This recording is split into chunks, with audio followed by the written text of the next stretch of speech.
ఓం శ్రీ గురుభ్యో నమ. గురు బ్రహ్మ గురు విష్ణు గురుదేవో మహేశ్వర గురు సాక్షాత్ పరబ్రహ్మ తస్మై శ్రీ గురవే నమ. అఖండ మండలాకారం వ్యాప్తం ఏన చరాచరం తత్పదం దర్శనం యోగం తస్మై శ్రీ గురవే నమ. సద్గురు స్వామి పాదారవిందములు నమో నమ. సద్గురు స్వామి పాదారవిందములు నమో నమ.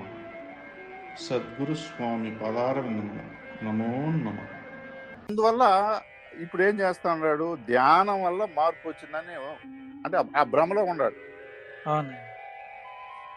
అసలైంది అది కాదు, అది తారకం వల్ల మార్పు వచ్చింది.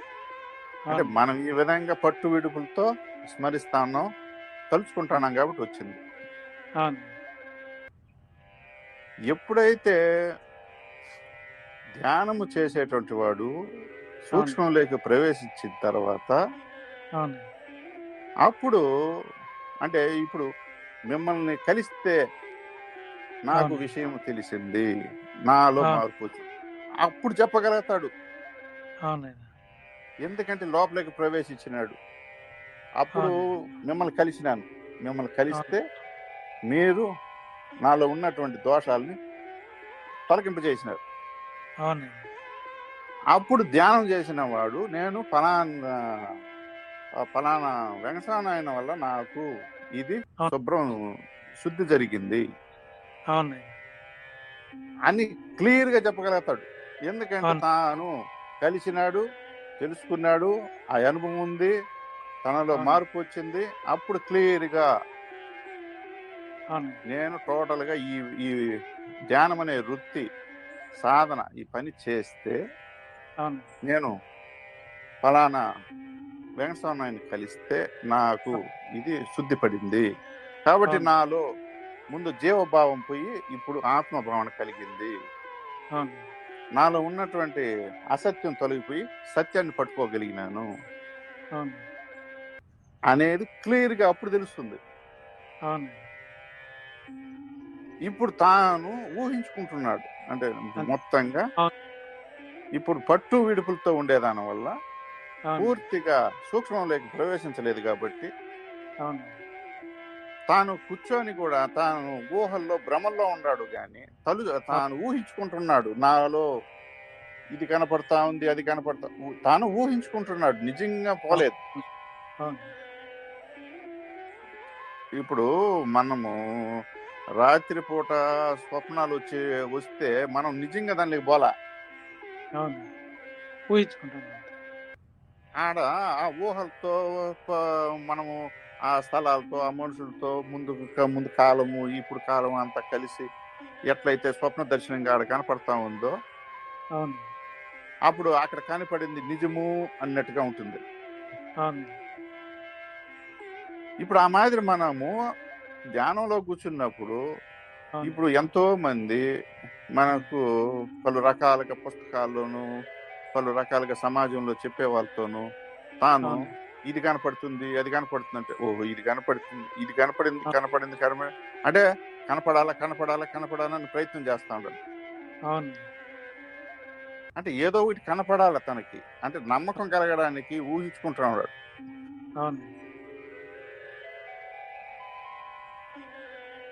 తనకి ఊహల్లో ఉంటాడు అంతే.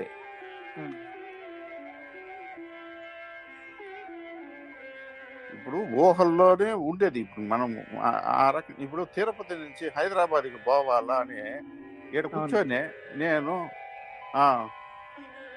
నాకు పుస్తకాల్లోనూ లేదు, మ్యాపుల్లోనూ లేదు, పోయి వచ్చిన వాళ్ళతో అంటే పలు రకాల సమాజంలో ఉండే వాళ్ళు చెప్పడంతో నేను ఎన్నే కూర్చొని ఫస్ట్ రేణుగుంట వస్తుందంట, తర్వాత కాళహస్తి వస్తుందంట, తర్వాత కోడూరు వస్తుందంట, తర్వాత కడప వస్తుందంట, తర్వాత కర్నూలు వస్తుందంట అని నేను ఎన్నే కూర్చున్నా, ప్రయాణం చేయలే. ఇప్పుడు ఎప్పుడైతే నేను అన్ని సిద్ధపడి ప్రయాణానికి దిగుతానో, అవును. అప్పుడు ఎప్పుడైతే నేను పోయి ట్రైన్ ఎక్కుతానో, అవును. ట్రైన్లో ఎక్కి నెమ్మదిగా కూర్చుంటానో, అవును. ఏమై చూస్తా పోతే రేణుగుంట వస్తుంది, అవును. చూస్తా పోతే కాళహస్తి వస్తుంది, చూస్తా ఆ! పోతే కోడూరు వస్తుంది, చూస్తా అవును. పోతే అంటే అన్ని చూస్తా. ఇప్పుడు డైరెక్ట్గా చూస్తా ఉన్నాడు, అనుమానికి వచ్చేసింది. అవును. అప్పుడు ఇది చూసినాను, నాకు నిజమే, ఆ! ఈ రూట్ నేను వెళ్తా ఉండేది ఇప్పుడు నిజమే, చెప్పిన దానికి ఇప్పుడు నేను ప్రయాణం చేస్తా ఉండేదానికి నిజమే అవును. అనేది ఇప్పుడు మనము ప్రయాణం చేస్తే మనకు అవును. ఎలా అయితే ఆ చోట్లోకి పోతే ఇది ఫలానా ఊరు అని ఎలా అయితే తెలియబడిందో, అవునండి. మనం ప్రయాణం చేయకనే నేను ఊహించుకొని రేణుగుంట, కాళహస్తి, కోడూరు అంటే అది ఎట్లా వీలవుతుంది? అవునండి.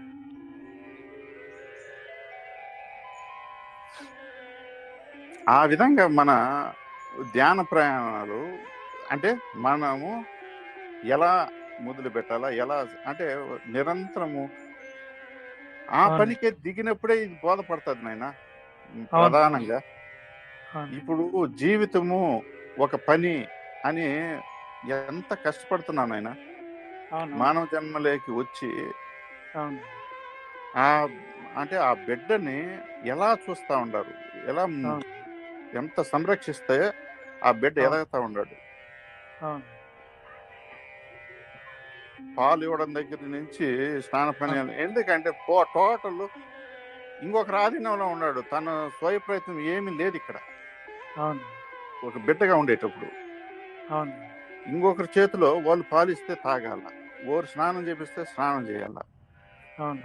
వాళ్ళు శుభ్రం చేస్తే చేసుకోవాలా. అవునండి. కనీసము తన మలమూత్రాలు కూడా ఎట్లా అనేది తనకి విసర్జించాలని కూడా తన స్వాధీనంలో లేదు. అవునండి. తనకు వచ్చింది తను చేసేస్తా ఉంటాడు, కానీ అది చూసి వాళ్ళు శుభ్రం చేయాల్సింది అది కూడా. అవునండి. ఇప్పుడు ఇలాంటి పరిస్థితుల్లో టోటల్గా ఆ మొత్తం ఆడ ప్రక్రియ అనేది జరుగుతూ ఉంది. ఇప్పుడు ఆ బిడ్డ అట్లే ఎదగడము, అవునండి. వారి అదుపాజ్ఞలు అలవాట్లు నేర్చుకోవడము, అవును. ప్రవర్తన నేర్చుకోవడము, సంస్కారాలు నేర్చుకోవడం, అంటే టోటల్ వాళ్ళ ద్వారా నేర్చుకున్నాడు. అవునండి. అంటే తనకు జ్ఞానం వచ్చి తన సొంత బుద్ధిని ఉపయోగించే స్థితికి ఎంత టైం పట్టింది రావడానికి? దానికి అవునండి. ఇవన్నీ ఉపయోగపడినాయి, ఈ దోహదపడినాయి ఇవన్నీ. అవునండి.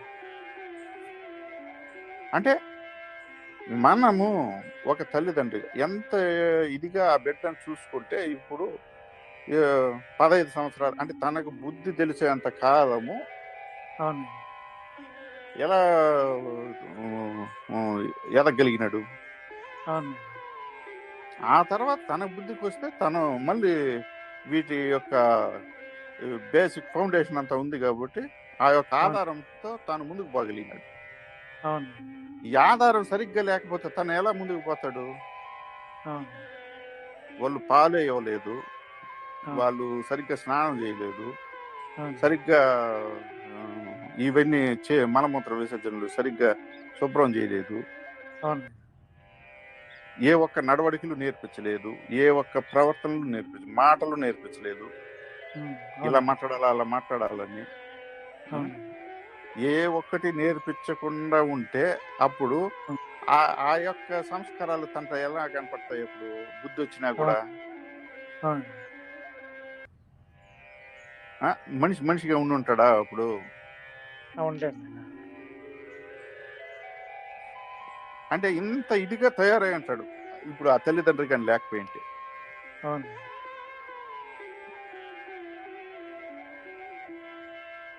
ఇప్పుడు ఈ ఫౌండేషన్ అంతా సరిగ్గా ఉండబట్టి కదా ఇప్పుడు నిలబడుకోగలిగినాడు. అవును. అందుకు ఇప్పుడు అక్కడి నుంచి మళ్ళీ తన యొక్క స్థితిగతులు మారుతాయి, తన ఆలోచన విధానంతో, తన తెలివితేటలతో, తనకు జ్ఞానంతో అప్పుడు ముందుకు పోగలుగుతాడు. అవును. ఇప్పుడు ఈ విధంగా ఒక తర్వాత ఒక బిడ్డను ఎన్నుకోవాలన్నా, ఒక పెళ్లి చేసుకోవాలన్నా, ఎవరినైనా ఒక బిడ్డ ఒక భర్తను చూసుకోవాలన్నా, ఒక చదువు చదవాలన్నా, ఒక ఉద్యోగం ఎన్నుకోవాలన్నా, ఒక తర్వాత కార్యక్రమాలు చేయాలన్నా, ఇవన్నీ కూడా ఎలా చేస్తున్నాడు జీవితం అనే పట్టుకున్నాక ప్రతి ఒక్కటి ఎలా చేయగలుగుతున్నాడు అంటే దాని మీద పూర్తిగా అక్కడ శ్రద్ధ పెట్టినాడు, శ్రద్ధ పట్టుదలగా ఉన్నాడు. తనకు ఉన్నటువంటి అందరూ కూడా అదే చేస్తూ ఉండారు, అందరూ కూడా సహకరిస్తూ ఉండారు. తన ముందుకు పోవడానికి ఇక్కడ దోహదపడతా ఉంది, తాను చేసుకుంటూ వెళ్ళగలుగుతున్నాడు. ఇప్పుడు అంత శ్రద్ధ పట్టుదలగా మనము ఎప్పుడు పెట్టినాము మనము ఒక ధ్యానం మీద? ధ్యానం అన్నదే మనల్ని పూర్తిగా పరమాత్మలో చేర్చే ప్రక్రియ. అదే ఇంతకు ముందు మీరు చెప్పినట్టుగా చావక ముందే చనిపోవాలనుకున్నా, శరీరం ఉండగానే దర్శించాలన్నా, దానికి అత్యంత ప్రధానమైంది ధ్యానమే. ఎందుకంటే తనలోకి ప్రవేశించేనే కానీ, సూక్ష్మంలోకి పోతేనే కానీ ఆ సూక్ష్మంలో ఉండేవాడు కనపడడు, తెలియపడదు విషయము. ఎంతవరకైనా స్థూలంగానే ఉంటుంది కానీ సూక్ష్మం తెలియబడదు. సూక్ష్మంలోకి పోతేనే సూక్ష్మంలో ఉండేవాడు తెలియజేస్తేనే మనకు కూడా అన్ని తెలియబడినాయి. అప్పుడు మనము దేనికోసం వచ్చినామో ఆ పని పూర్తవుతుంది. అక్కడికి టోటల్గా పని అన్నది పూర్తయి తాను పరిపూర్ణుడైపోతాడు. ఇప్పుడు మనం ఆ విధంగా ఏమి చేసినాము? ఒక్కసారి ఈ జీవితాన్ని ఇంత ఇదిగా తీసుకొని వస్తున్నాం, క్రమశిక్షణగా నియమ నిబంధనలతో ఇంత ఇదిగా పాటిస్తా, ప్రతి ఒక్కటి 24 గంటల సమయం దానికే ఉపయోగిస్తా. ఎంత ఇదిగా ఉంటేనే కదా అది ఒక జీవితము. ఫలానా వాడు ఫలానా విధంగా జీవించినాడని చెప్పుకుంటా ఉండారు. అంటే ఒక అశాశ్వతానికి సంబంధించింది, అసత్యానికి సంబంధించింది ఇంత ఇదిగా మనము పరిపాలించినప్పుడు, చేయగలిగినప్పుడు తనకు వచ్చిందే ఈ జన్మ ఎందుకు రాని గుర్తించి తాను ఆ విధంగా కదా ధ్యానం చేస్తే ఎందుకు తెలుసుకోలేడు?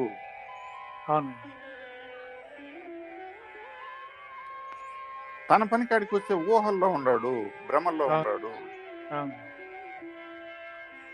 ఎవరో చెప్పింది చెప్పుకొని కాలం గడిపేస్తా ఉన్నాడు. తన పనిలోకి దిగలేదు. ఎవరో చెప్పింది ఊహించుకొని భ్రమపడుతూ నేను ఉన్నాను అంటే స్వప్నంలో కళ మాదిరి ఉన్నాను, నేను బ్రతుకున్నాను అన్నట్టుగా జీవించేస్తున్నాను. నేను ఒక ఆధ్యాత్మికంలో ఉన్నాను, ఒక గురువుగా గురుపాదం పట్టినాను, ఆయన శిష్యుడిగా ఉన్నాను, నేను తారకం పొందినాను, తారకంలో ఉన్నాను అంటే పైన హెడ్లైన్స్ పెట్టుకొని జీవించేస్తున్నాడే కానీ పని చేయలే.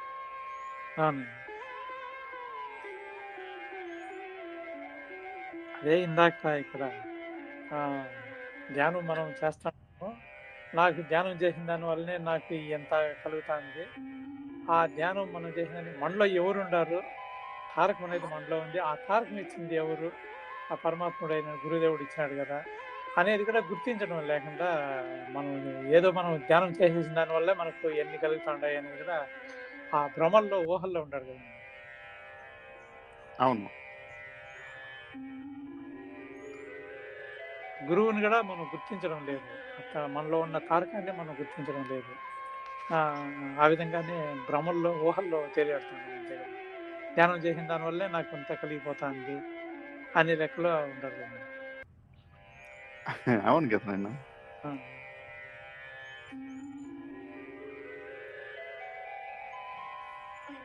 నాయన ఇప్పుడు మనం ప్రత్యక్షంగా చూసుకోండి,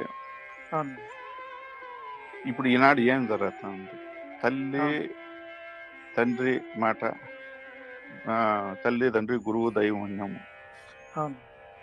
తల్లి తండ్రి గురువు దైవం అన్నప్పుడు ఎలా నడిస్తే ఇప్పుడు ఆ పాత్రలకి న్యాయం జరిగింది, మనము న్యాయం చేయగలిగినాము, అవును వారిని ఎలా అనుకరించగలిగినాము, అవును అనుకరిస్తే తర్వాత ఎలా ఆచరించగలిగినాము అన్నది ప్రతి ఒక్క దానికి ఉంది. అవును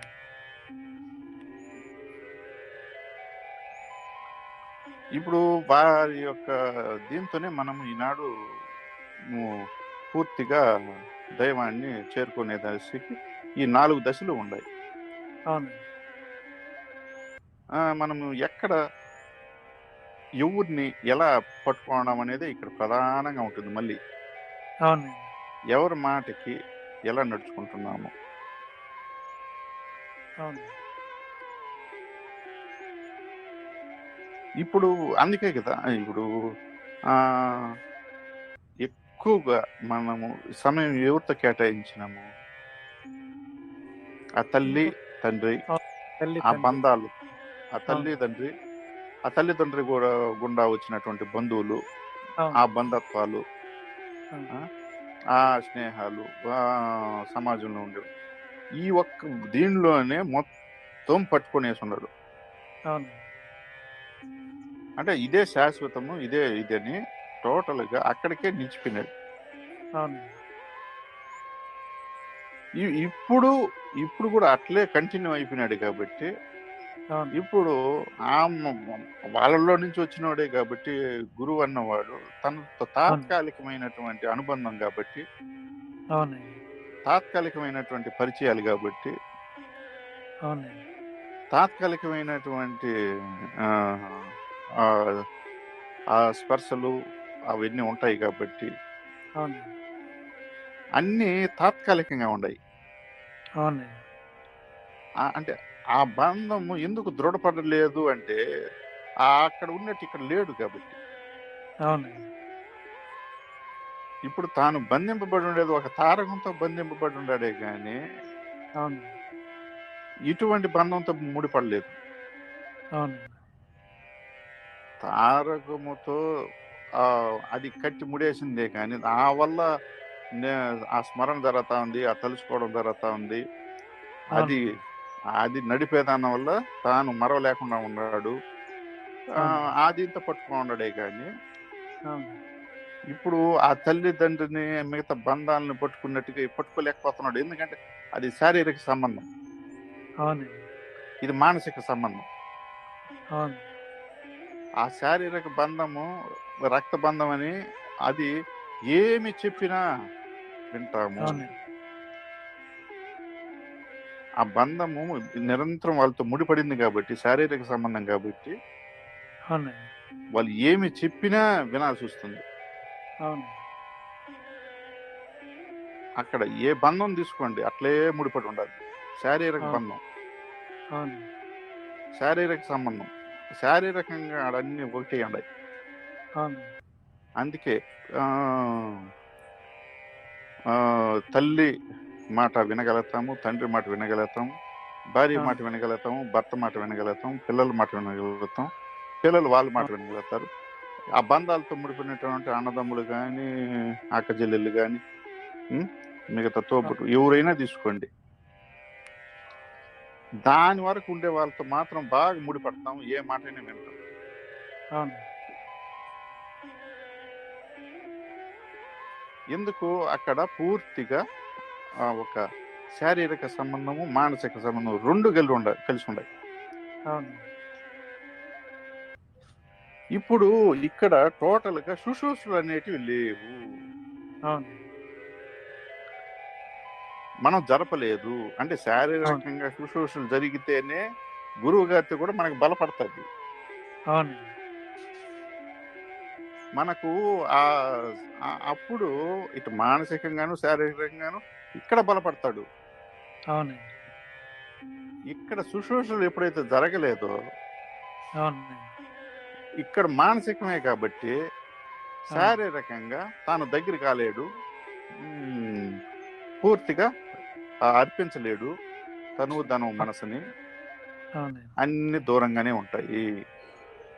అవును ఆ లింక్ ఎందుకు పెట్టాడంటే ఇంతకాలము ఈ బంధాలతో శుశ్రూషలు చేసినావు, అవునండి ఆ బంధానికి ఈ బంధం, ఈ బంధానికి ఆ బంధం అన్ని కలిస్తేనే వాళ్ళతో ఒకరికొకరు శుశ్రూషలు చేసుకున్నారు కాబట్టి అవును. ఆడ శారీరకంగా బలపడింది. అవును. అందువల్ల ఇప్పుడు అదే శుశ్రూషలు ఆ అవును. సద్గురువుతో జరిగినప్పుడే అప్పుడు అవును. ఆ స్థూలంగా శారీరకంగా తాను దగ్గరవుతాడు.